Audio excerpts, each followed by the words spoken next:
Buterevu tukwaniriza ku Salt TV enkyalero munaffe atulaba ng'osinziireyo gy'oli ali ku Salt TV, ali ku YouTube, ali ku Facebook nama batugoberera ku Salt Media app. Tubaniriza mu program omunyo ku makya.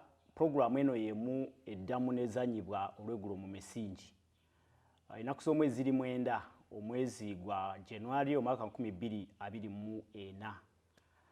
Program eno ya njawulo ku program za bulijjo. Buli Lwakubiri tubeera n'omusumba Aloysious Bujjingo, ye musumba wa House of Prayer Ministries International. Olwaleero tuze okusinkana omusumba ng'ali mu luwummula. Abatulaba tukimanyi nti wetutuukidde wano buli omu amanyi ebintu nga byatambula. Omusumba yakolebwako obulumbaganyi. Ennaku kati ziri 6 bukyanga abantu abataano bakutegerekeka bwe balumba omusumba, era byagenda bubi eri mukwano gwaffe era muganda waffe Richard Muhumuza. Twebaza Mukama mu byonna bye tuyiseemu.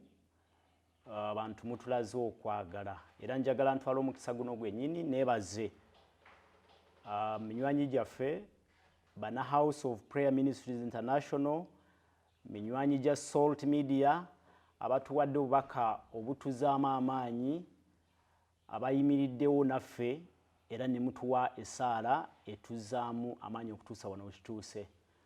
Omusumba Aloysious Bujjingo atuwa ekigambo ekituzimba mu bulamu buno obw'oku nsi ne mu bulamu obw'eggulu. Bye tuyiseemu byonna Mukama mulungi era tugamba nti Mukama waffe yeebazibwe. Omusumba Aloysious Bujjingo kamwanirize mu kaseera kano kennyini. Nsanyuse nnyo Musumba. Nange nsanyuse okulaba. Yesu yeebazibwe. Aweebwe ekitiibwa kyonna. Bulijjo tugamba nti tusinkana oluvannyuma lwa wiiki emu, naye eno si wiiki. Nze ndaba nga si wiiki.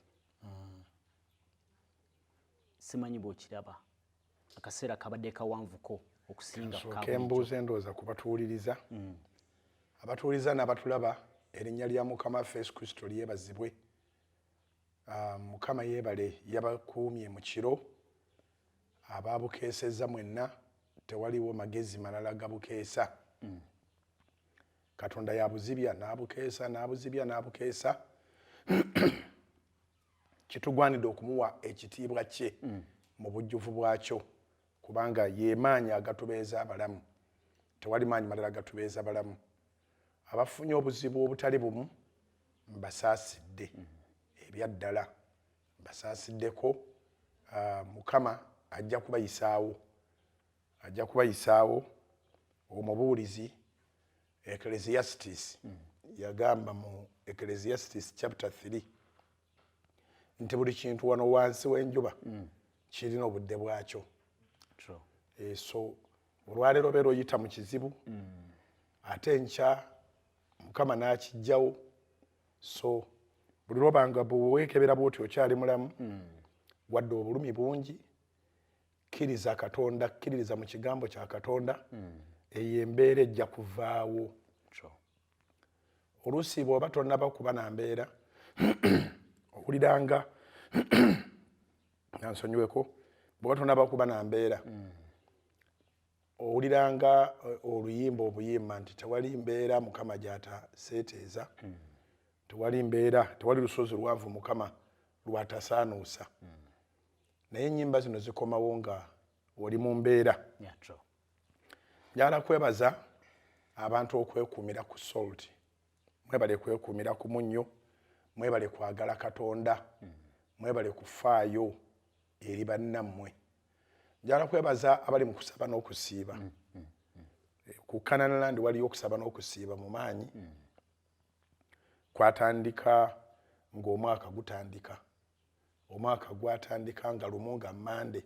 So ennaku zeebala zokka. So twebaza Mukama olw'abo bali mu kusiiba, naye eno wiiki ya njawuloko. Nti enjawulo eri ku wiiki eno nti ekisiibo kya wiiki eno kusabira famire ya Richard Muhumuza, Yep. kusabira kanisa, kusabira ggwanga, era ekisiibo ekyo kijja kuggwa ku Sande. Sisobodde kukyetabamu olwa treatment, naye ennaku ezisooka nali manyi nja kukibeeramu bulungi. Katonda atukoze bulungi nti tuli bumu. Tuli bumu, ekyatubaako kyatubaako, ne tuddamu ne twekwanya, ne twegatta wamu tuyite mu mbeera. So church waliyo abantu bangi beegayirira Katonda ku lwa famire ya Richard Muhumuza, ku lwa ekkanisa yaffe, ate ne ku lwa ekkanisa mu nsi yonna. Kino ekyabaawo kibadde tekinnaba kuba mu kkanisa. Mu kkanisa kibadde tekiriimu. At large, bwe njogera ku church, kati kanjogere ku church in general. Ekkanisa ya Kristo. Ekkanisa ya Kristo. Yes. Tusabire eggwanga lyaffe. So ye wiiki nange gye ndimu,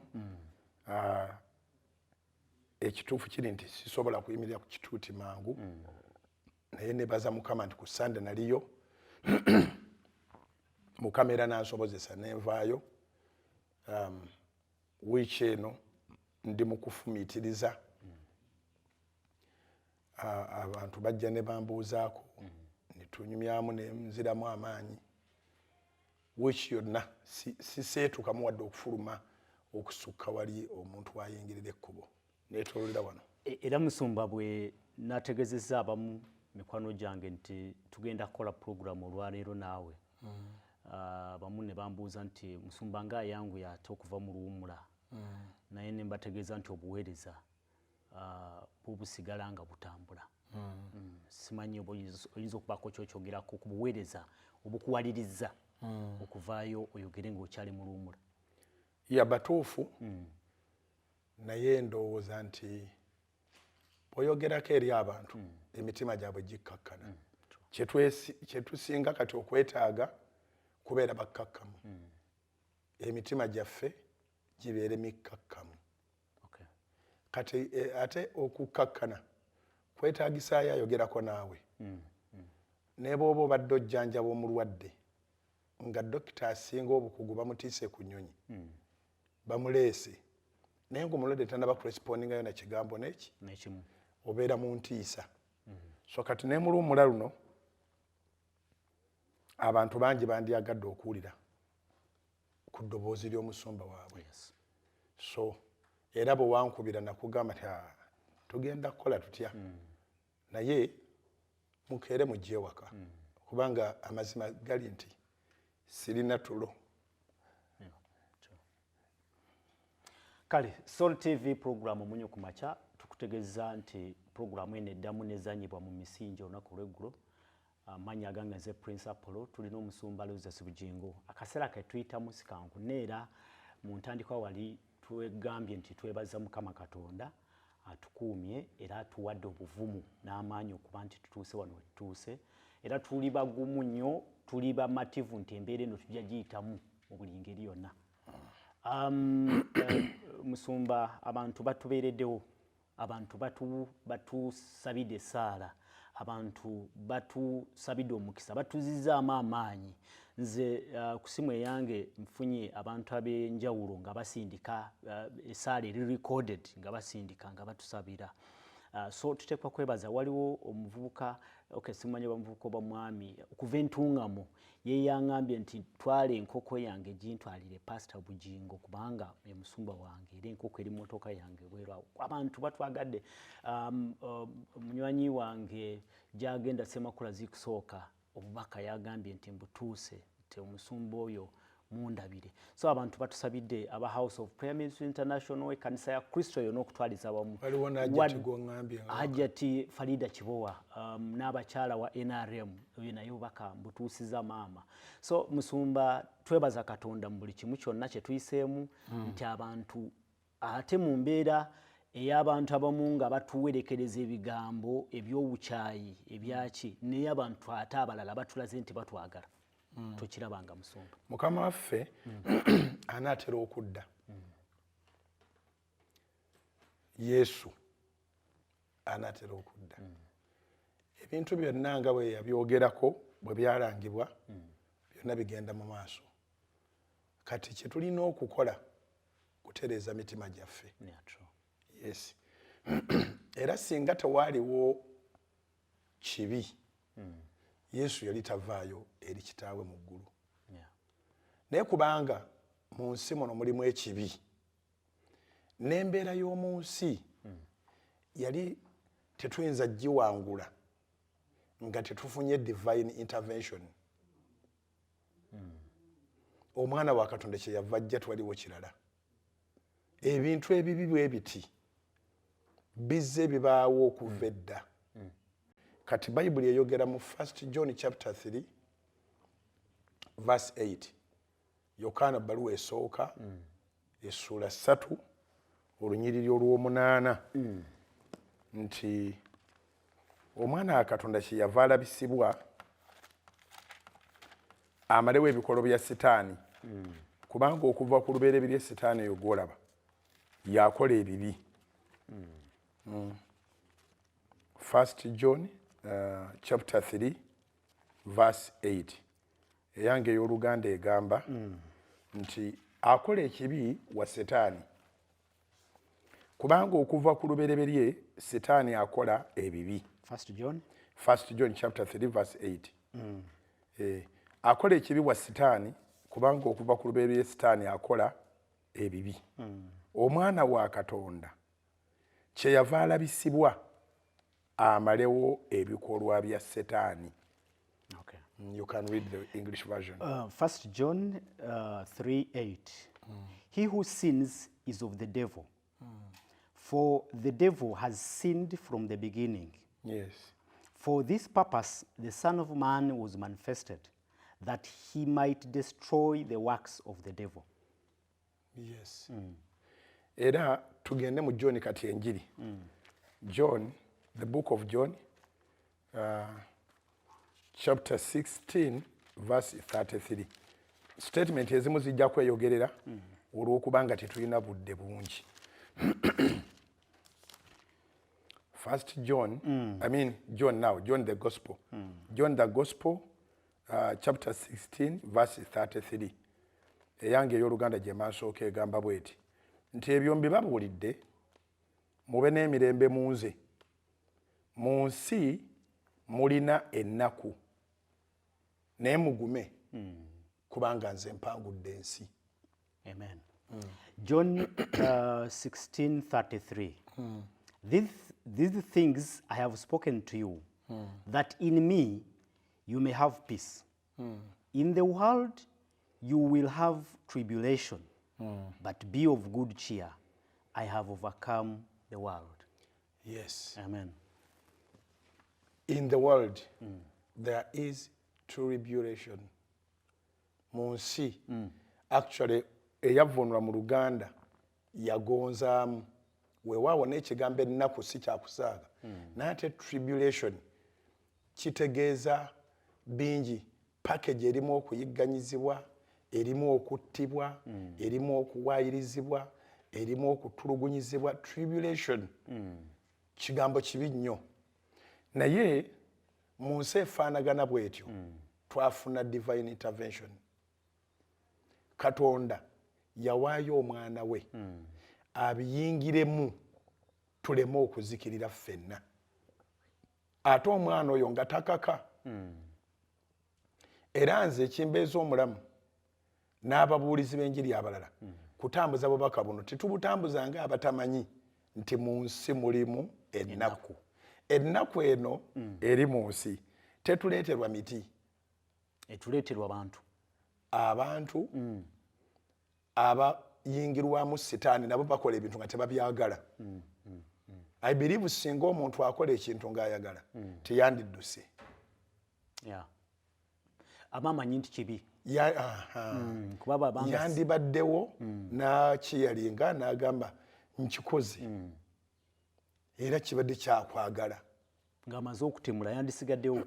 Omwana yenna si mutemu yekka in particular naye n'oyo akumenyera ennyumba n'asomba ebintu byo n'ogenda okuzuukukanga ennyumba etangaala na buli kibi kyonna ekikolebwa abakikola tebaagala olw'okumanya nti kibi yes tasigalawo olw'okuba amanyi nti kibi tasigalawo tewali muntu akola kintu kirungi n'atayagala abantu bakitegeere n'atakyenyumiririzaamu very good yes so kati mukama waffe yajja okunoonya n'okulokola abantu sitaani bamaze okuyingiramu okukola ebintu ebibi era missoni ye aginnyonnyola n'agamba mu kitabo ky'Amatayo sula ya 9 bunyiri wa 13 Matthew chapter 9 verse 13 eyange egamba bwete y'Oluganda gye masooka okusoma Matthew chapter 9 verse 13 naye mugende muyige amakulu g'ekigambo kino nti njagala kisa so si saddaaka kubanga sajja kuyita abatuukirivu wabula abantu ababi okwenenya. Matthew 9:13 egamba bweti but go and learn what this means. I desire mercy and not sacrifice.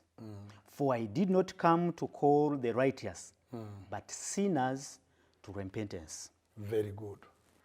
So in this world, there are people who do sin, and those people are not far.